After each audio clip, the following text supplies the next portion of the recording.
Una vez que se hubo disuelto la reunión de jefes peruanos, el almirante Montero pudo recibir a un joven oficial boliviano del regimiento Murillo, que desde las 7 de la noche esperaba audiencia en la oficina del Estado Mayor. Vengo de parte del coronel Eliodoro Camacho, señoría. ¿Cuál es el mensaje? El 27 lavamos ropa, señor. Muy bien, capitán. Espero que la dejen limpia. Puede retirarse.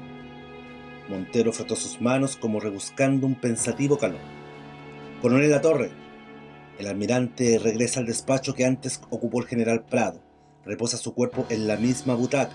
Se pregunta si no será inevitable acabar como su antigua excelencia, en derrote culpado de todas las desgracias del país. Había discutido extensamente con Prado cuál debe ser su actitud ante Daza. Porque ausente el supremo director, de acuerdo al tratado, el mando corresponde al presidente de Bolivia, que sigue refugiado en Tacna. Ordene usted, mi general. Oficia al prefecto Zapata en Tacna para que invite a su excelencia el general Daza a una conferencia secreta en esta comandancia el próximo 27 a las 9 de la mañana. Montero descubre el nacimiento de una sonrisa en los secos labios del coronel. Y que Zapata lo acompañe hasta esta plaza. En Arica, el general Hilarión Daza se enteró de su destitución como presidente de Bolivia el 27 de diciembre de 1879, por un golpe de estado de la cúpula militar en medio de un enorme descontento de la población por la suerte de la guerra. Esta es la historia de un hombre que por sus decisiones y actitudes fue juzgado por su propia gente y de la peor manera. Este video lleva por nombre La caída de Hilarión Daza. Según varias fuentes bolivianas, Daza era de origen humilde, de poca educación, la que recibió en los cuarteles, no sin antes experimentar los avatares de una vida de ratero en las calles de su ciudad natal. Salió del anonimato por su coraje y su fuerza física, méritos que le valieron ascensos en el ejército. Se dice que su carácter era muy autoritario y represivo, con un temperamento explosivo que lo hacía tomar decisiones apresuradas e impulsivas, una combinación bastante desastrosa.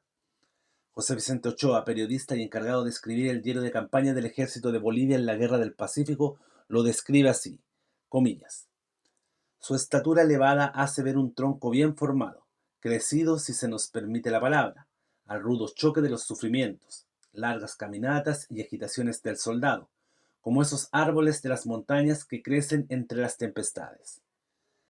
De fisonomía resuelta, presentan el color amarillo que la reviste y en la ancha y plana frente con que se descubre algo de feroz y de siniestro. Sus pequeños ojos, cuando miran, expresan malicia y engaño, desconfianza y cólera, distracción e hipocresía, todo menos placer y tristeza. Parecen ajenos a los sentimientos del alma. Sus pómulos sobresalientes se destacan aún más en las contracciones de la gruesa nariz que los separa, cuando lanza esta resoplidos de rabia salvaje y hace que se desarreglen el grueso bigote y el largo mostacho que le siguen, constantemente retorcidos con el mayor cuidado. De cuerpo bastante bien formado, sabe aprovechar de él para dar a su andar todo el aire marcial de un soldado. Cierre comillas. El golpe de estado de Nicolás de Piérola a Mariano Ignacio Prado, dado en el Perú hace pocos días, era un antecedente funesto para Hilarión Daza. Se dice que comenzó a adoptar medidas urgentes y secretas para retornar a la capital de Bolivia, La Paz, con los batallones de línea, abandonando al resto del ejército, disminuido por la defección de todas las unidades que estuvieron en el departamento de Tarapacá, después del combate de San Francisco y por las constantes deserciones en Tacna que él nunca trató de evitar. Una vez listo su regreso y aprovechando de ser el supremo director de la guerra, condición que asumió en ausencia del presidente Prado y sin que mediara la previa e indispensable anuencia del nuevo gobierno peruano, trató de hacer creer al contraalmirante Elizardo Montero, jefe de las fuerzas del Perú en el sur, que volvía a Bolivia para imponer una nueva estrategia aliada. Los bolivianos atacarían a los chilenos bajando desde el departamento de Potosí, mientras los peruanos avanzaban desde Arica hacia Tarapacá. Montero regresó a su despacho en el edificio de la aduana, a esperar pegado a la ventana que apareciera el tren ordinario de Tacna. A las 9:15, don Hilarión saltó con ánimo desenvuelto en la estación de Arica. Hace unos minutos que el Huáscar se esfumó rumbo al norte a toda máquina. Acompañado por el prefecto Zapata y dos ayudantes, don Hilarión no demora en cruzar la plaza, entrar al cuartel general y subir unos peldaños. Buenos días, coronel Latorre. Hace mucha calor, ¿eh? Nada como la fresca sombra de la paz. A ver si me invitan un café bien fuerte. Buenos días, hijitos. No se molesten. Sigan adelante con su trabajo. Sí, sí, volveré en tren ordinario. No necesito un tren especial. Hay que guardar carbón para mayo. Eso ha dicho el general Montero, ¿no es cierto? Alegremente atraviesa la secretaría. Se despide de sus ayudantes hasta más tarde. Abraza a Montero. Se encierra con Zapata y el almirante a conferenciar. Por fin, caramba, ya es tiempo de pasar a la ofensiva. Que nadie nos interrumpa, advirtió Montero desde la puerta. En Tacna los batallones lavan ropa en el río. Solo permanecen en la ciudad los regimientos Murillo y Vanguardia de Sucre. Rifles, cartuchos, sables, todo ha quedado en los cuarteles.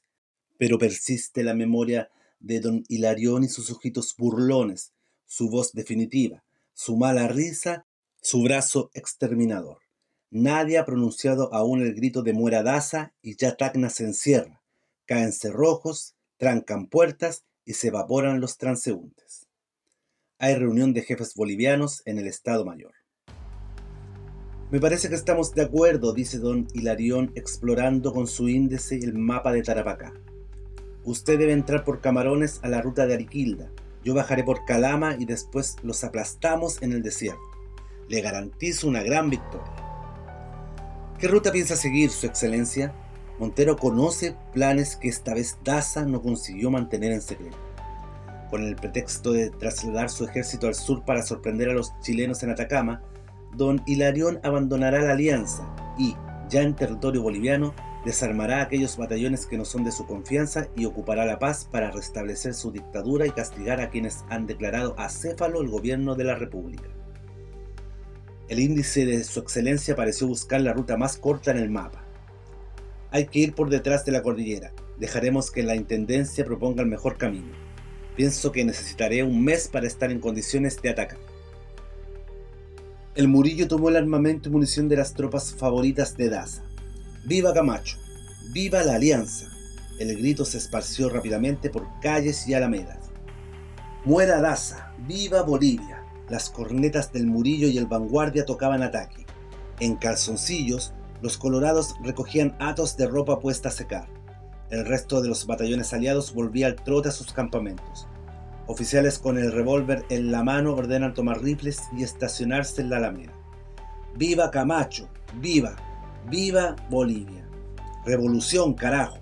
Semidesnudos, colorados y coraceros entran atontados a la población. Jodían a su excelencia y ellos en paños menores. Pero tampoco los colorados olvidan el rencoroso recibimiento de Arica cuando contramarcharon de Camarones. Igual los miran ahora como a traidores. Encontraron su cuartel ocupado por los jóvenes aristócratas del regimiento Murillo. Sin titubear apuntan sus armas al pecho de los coraceros. ¿Acaso no han sostenido a Daza en lo alto de un poder despótico y arbitrario, festejando sus crueldades o participando de ellas? ¿No fusilarían los colorados a todo el Murillo si tuviesen armas y así pudiera ordenarlo Daza en este instante? ¡Muera Daza! ¡Viva! ¡Viva Camacho! ¿Quién cortó el telégrafo de Arica? ¿Por qué no hay ninguna autoridad del Perú en la ciudad? ¿Qué misteriosa orden ha interrumpido el tráfico de trenes?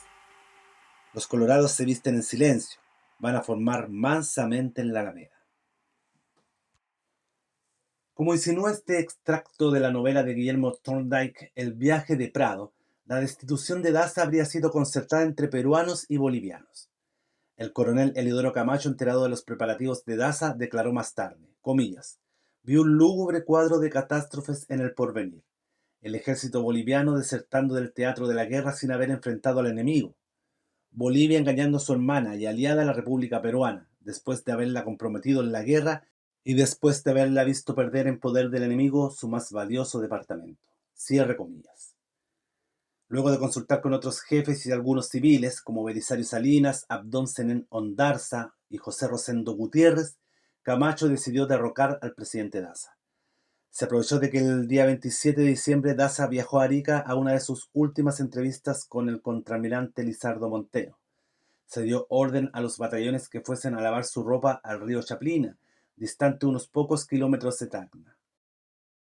Mientras la ausencia de esas tropas y con el soporte de los integrantes de la Legión Boliviana, el Batallón Loa y el Regimiento de Artillería, apresaron a los generales Arguedas y Alcoreza, y se ocupó el local del Estado Mayor. Se retiraron las armas y la munición del cuartel del Batallón Colorados y de las demás unidades no comprometidas con el golpe. A su retorno del Chaplina a las 2 de la tarde, los batallones Colorados, Sucre, Aroma, Viedma y Padilla fueron recibidos en la Alameda por el coronel Eliodoro Camacho y los demás jefes complotados, y fueron informados de que el general Daza no era más general en jefe del ejército ni presidente de la República por su despotismo, su cobardía al ordenar la contramarcha de Camarones y sus intenciones de volver a la patria a enfrentar bolivianos contra bolivianos. Los batallones reingresaron a sus cuarteles en silencio, sin hacer demostración alguna a favor o en contra del movimiento operado, con excepción del Colorados, cuyos integrantes no disimularon su despecho y cólera por el derrocamiento de su ídolo.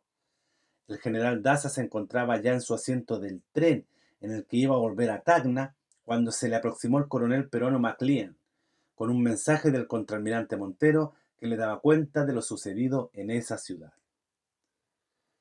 ¿Cuáles fueron los motivos por los que Daza fue destituido?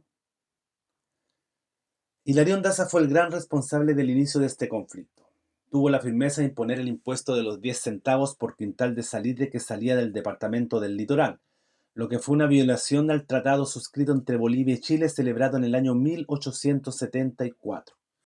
Esta medida permitía paliar la crisis económica del país, agravada tras el terremoto de 1877.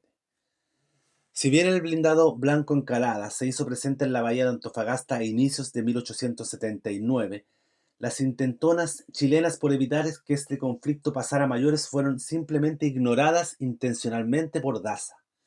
Según el historiador Maurice Cazorla, en un artículo publicado en el semanario El Fulgor, comillas, el 14 de febrero de 1879 Chile se apoderó de Antofagasta.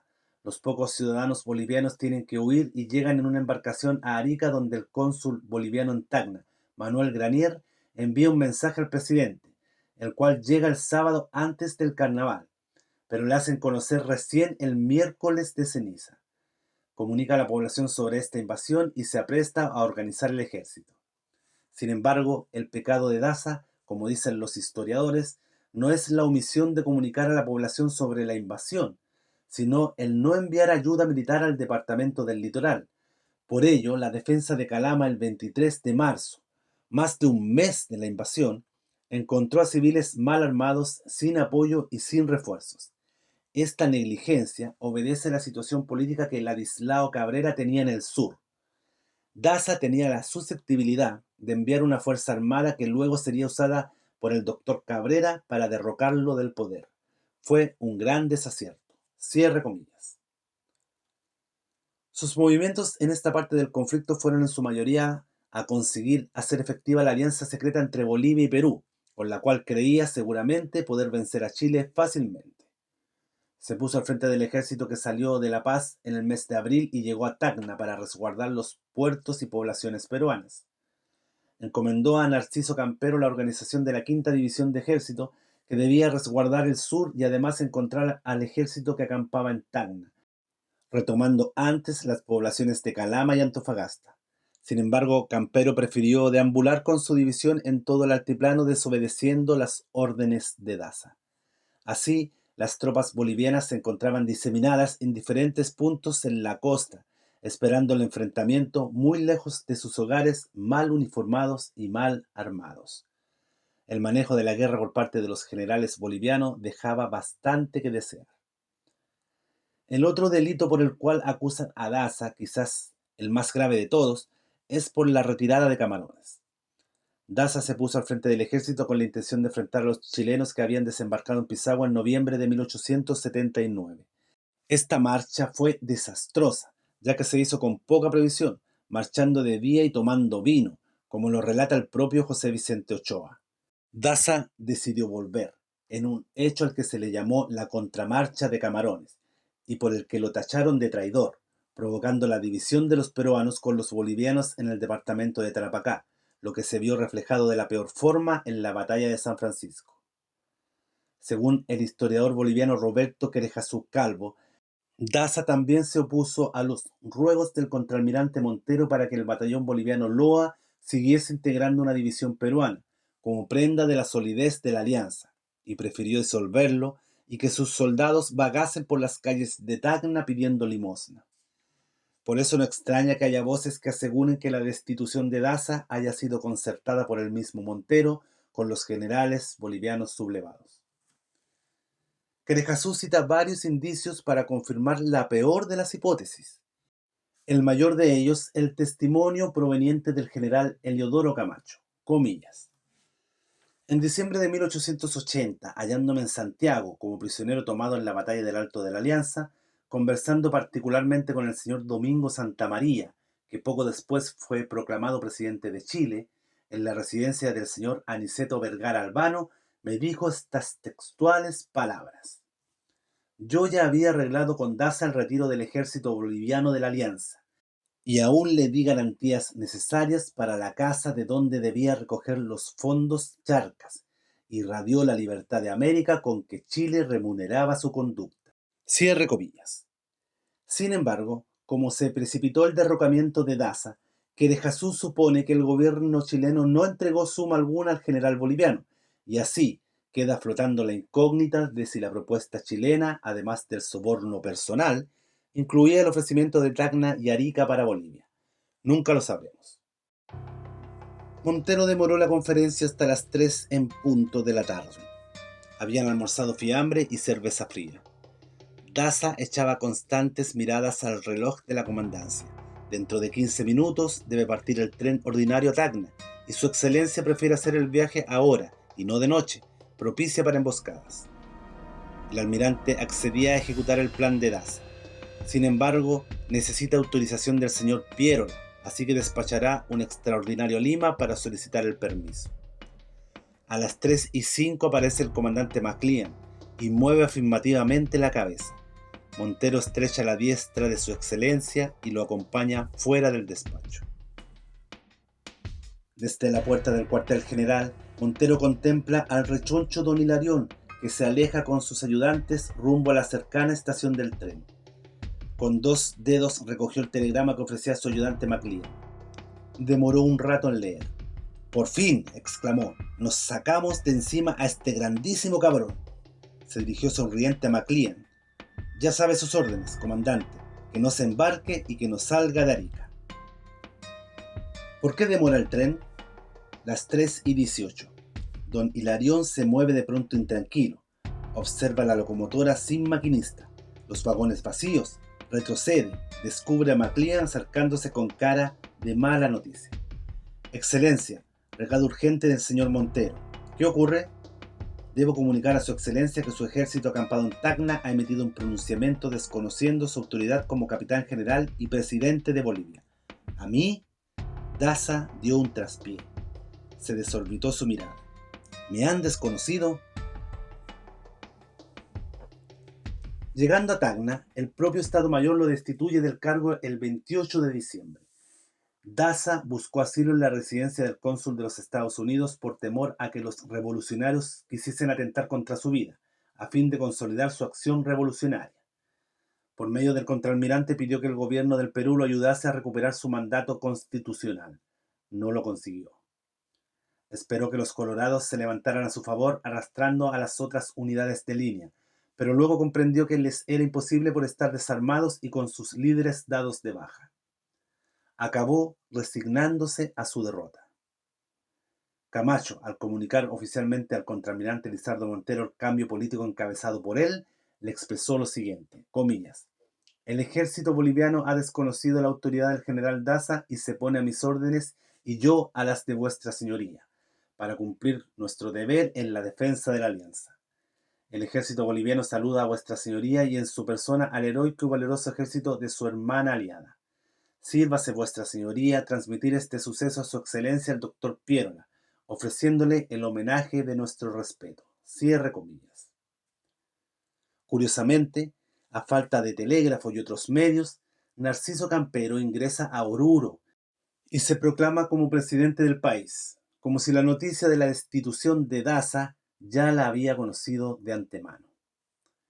Hilarión Daza se trasladó entonces a Arequipa, donde esperó que se le reuniera su familia. Hecho esto, partió hacia Europa.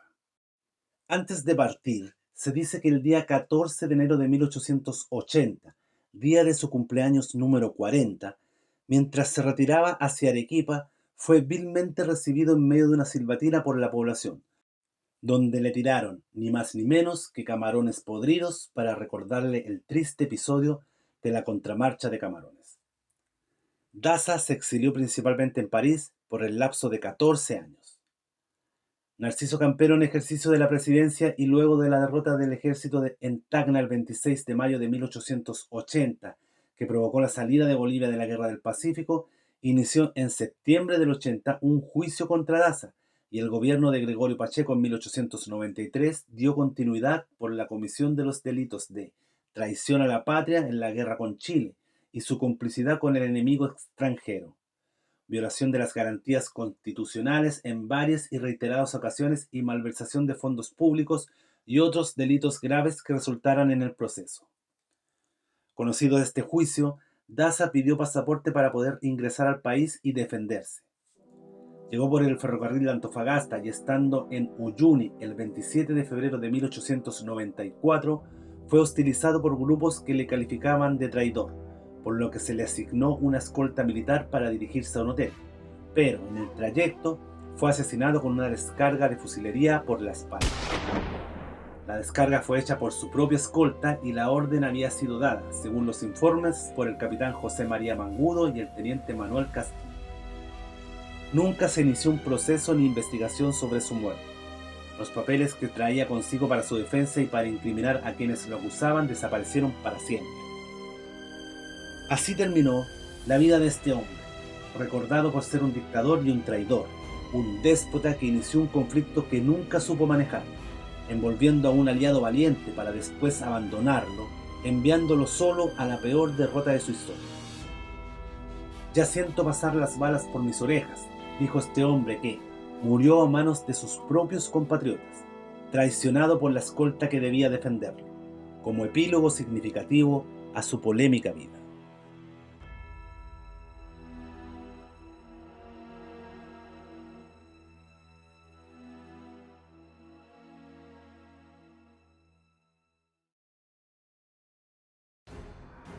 Mi nombre es Rodrigo Carmona, administrador de la página de Facebook y del canal de YouTube Guerra del Pacífico al Día, donde puede encontrar estos relatos, siempre relacionados con la Guerra del Pacífico y con los hombres que le dieron vida a esta historia. Ellos son nuestros antepasados y la sangre de ellos corre por nuestras venas. Suscríbete, dale like y comparte, ya que esa es la forma de apoyar este proyecto y de que más gente conozca estos hechos, desconocidos algunos, pero que definitivamente son parte de nuestra historia. También puedes seguir mis redes sociales en TikTok, en Instagram y mi página de turismo en Facebook, RAX Norte Chile Tours. Yo me despido, hasta un próximo video.